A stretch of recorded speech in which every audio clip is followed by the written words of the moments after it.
നേരത്തിലായിട്ട് ഒരു മനുഷ്യനെ കാണുന്നില്ലല്ലോ പഠിച്ചോനെ. ആളെ കിട്ടിപ്പോയി മതി. പ്രണവിനെ എനിക്ക് ഇഷ്ടാന്ന് പറഞ്ഞത് കറക്റ്റാണ്. പക്ഷെ അതിനു വേണ്ടി നോക്കിയിരിക്കുന്നല്ല ഞാൻ. എടാ നമ്മള് വിചാരിച്ച പോലെ സാർ അത്ര പൊട്ടനൊന്നും അല്ല. എനിക്ക് ഞാൻ ചിലപ്പോ എന്റെ ജേർണിയിൽ വേറൊരു നല്ലൊരാളെ കണ്ടു കഴിഞ്ഞാൽ ചിലപ്പോ ആളായിട്ട് പ്രണയത്തിലായി ചിലപ്പോ ഞാൻ ആളെ കല്യാണം കഴിക്കും. മാധവനെ കുറിച്ച് എടുത്തു പറയേണ്ടത് ആള് ഭയങ്കര ഫ്രണ്ട്ലി ആണ്, ഭയങ്കര സ്നേഹമുള്ള ഒരാളാണ്. ആഗ്രഹിക്കുന്ന ഒരു പരിധി വേണ്ടേ? ഒരു different way of expressing love ആണ് അദ്ദേഹം. അങ്ങനെയൊക്കെ എനിക്ക് ഭയങ്കര റെസ്പെക്ട് ഉള്ള ഒരു ആളാണ്.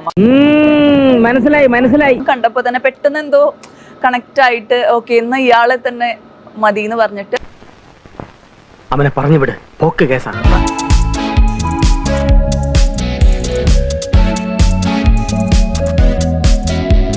എല്ലാം ഞങ്ങൾക്ക് മനസ്സിലായി. ഞാൻ എപ്പോഴും പറയും Madhavan is my best teacher, Madhavan is my greatest teacher. കല്യാണിയാണ് മാധവന്റെ കാര്യങ്ങളെല്ലാം നോക്കുക. അതായത് ഞാനും മാധവൻ തമ്മിൽ ലവ്.